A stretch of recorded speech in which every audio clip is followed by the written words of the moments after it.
Right, Byron York joins us this morning for some political commentary on this. Byron, is Trump capable of being less combative? Probably not. Actually, it was a good question and a really interesting answer for about half a second when the former president said, I'd like to be less combative. And then he spent the rest of the time saying why he had to be just as combative. But I think the reason he answered that in the beginning about being less combative is that he knows there are lots of polls that show Republicans, many Republicans, very much support his policies that he's pursued in office.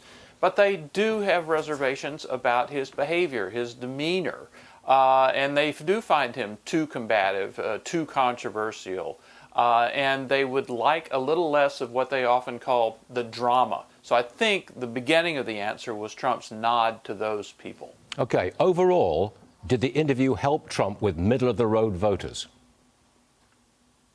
I don't think so. I mean, it was really a must-watch interview, covered a lot of things, talked a lot about the classified documents case. There was China, there was Russia, there was all sorts of stuff.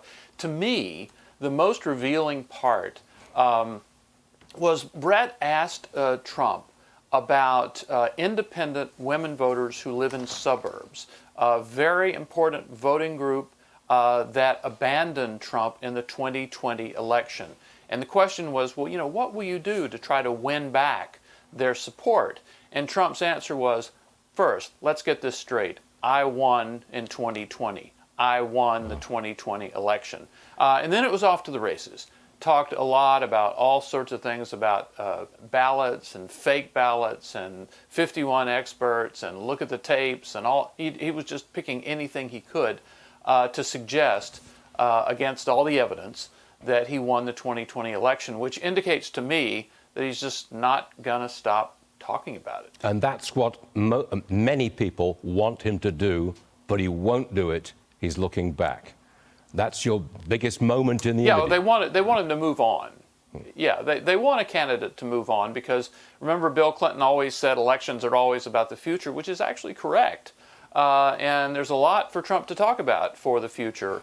But given an easy question, which is what do you want to do to appeal to these voters, he could have talked about all sorts of policy issues, but his response was, hey, let's get this straight. I won the 2020 election. Got it.